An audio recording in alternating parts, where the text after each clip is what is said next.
ఆంధ్రప్రదేశ్లో ఎన్నికల వేడి రాజుకుంది.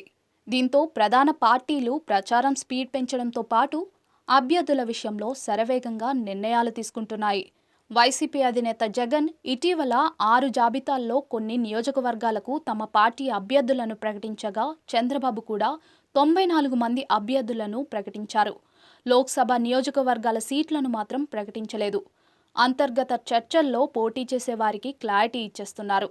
ఈ క్రమంలోనే ఏలూరు పార్లమెంట్ సీటు విషయంలో 4 దశాబ్దాల రికార్డును చంద్రబాబు, జగన్ ఇద్దరూ బ్రేక్ చేయనున్నారు.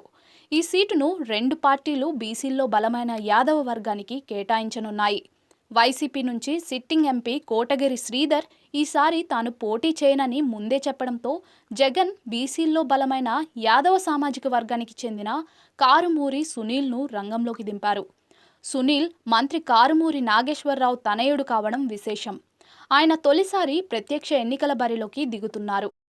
ఈ పార్లమెంట్ పరిధిలోని 7 అసెంబ్లీ నియోజకవర్గాల్లో యాదవ కమ్యూనిటీ ఓట్లే 1.60లకు పైగా ఉన్నాయి.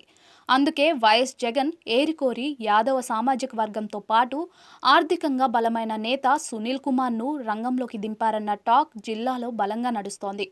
వైసీపీ యాదవ వర్గం నేతను దింపుతుందని తెలిసిన టీడీపీ కూడా అలర్ట్ అయింది. తెలుగుదేశం పార్టీ ఆవిర్భవించాక ఈ 40 ఏళ్లలో ఏలూరు పార్లమెంట్ సీటును ఆ పార్టీ ఎప్పుడూ కమ్మ వర్గానికే కేటాయిస్తూ వస్తోంది. గత ఎన్నికల్లో ఓడిన మాజీ మంత్రి మాగంటి బాబును కాదని చింతలపూడి నియోజకవర్గం కామవరపుకోట మండలం కంటమనేని వారిగూడెంకు చెందిన ప్రముఖ పారిశ్రామికవేత్త గోరుముచ్చ గోపాల్ యాదవ్ను రంగంలోకి దించుతోంది. గోరుముచ్చుకు ఆర్థిక వనరులు రెడీ చేసుకోవాలని అధిష్టానం క్లారిటీ ఇవ్వడంతో ఆయన ఆ పనుల్లో బిజీగా ఉన్నారు. గోపాల్ కూడా తొలిసారి ప్రత్యక్ష ఎన్నికల్లోకి దిగుతున్నారు. ఆయన పూర్తిగా రాజకీయాలకు కొత్త. ఏలూరు పార్లమెంట్ సీటును ప్రధాన పార్టీలు బీసీలకు ఇదే ఫస్ట్ టైం. టీడీపీ 40 ఏళ్లలో కమ్మ సామాజిక వర్గాన్ని దాటి వెళ్లలేదు. వైసీపీ 2 ఎన్నికల్లోనూ ఓసీలకు ఓసారి కాపు, మరోసారి వెలమలకు సీటు ఇచ్చింది. ప్రజారాజ్యం మాత్రం 2009లో యాదవ వర్గానికి చెందిన కొలుసు రెడ్డయ్య యాదవ్కి ఇచ్చింది. ఇక ఇప్పుడు జగన్, చంద్రబాబు ఇద్దరూ బీసీలకు ఇవ్వడం, పైగా ఇద్దరూ యాదవులే కావడంతో ఈసారి ఏలూరు పార్లమెంట్ సీట్ నుంచి తొలిసారి యాదవ్ వర్గం నేత లోక్సభలో అడుగు పెట్టబోతున్నారు. అయితే అది ఏ పార్టీ నుంచి అన్నదే చూడాలి. ఉమ్మడి అనంతపురం జిల్లా హిందూపురం ఎంపీ టికెట్ కోసం బీజేపీలో పోటీ నెలకొంది.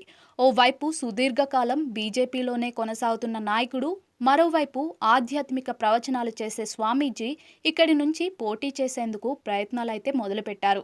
ఏపీ బీజేపీ ఉపాధ్యక్షుడు విష్ణువర్ధన్ రెడ్డి పరిపూర్ణానంద స్వామీజీ హిందూపురం నుంచి పోటీ చేయడానికి సన్నద్ధమవుతుండటంతో హిందూపురం ఎంపీ సీటు ఆసక్తికరంగా మారింది.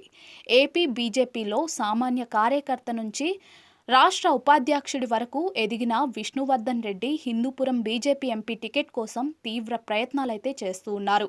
హిందూపురం స్థానికుడైన తాను బీజేపీ ఎంపీ టికెట్ ఆశిస్తున్నానని తెలిపారు. 30 ఏళ్లుగా బీజేపీలోనే ఉంటున్నా తనకు ఎంపీ టికెట్ ఇస్తే గెలిచి చూపిస్తానంటున్నారు. పరిపూర్ణానంద స్వామి టికెట్ ఆశించడంలో ఎలాంటి తప్పు లేదన్నారు. హిందుస్థాన్కు మోదీజీ, హిందూపురానికి స్వామీజీ అంటూ పరిపూర్ణానంద స్వామి కూడా టికెట్ కోసం ప్రయత్నాలు చేస్తున్నారు.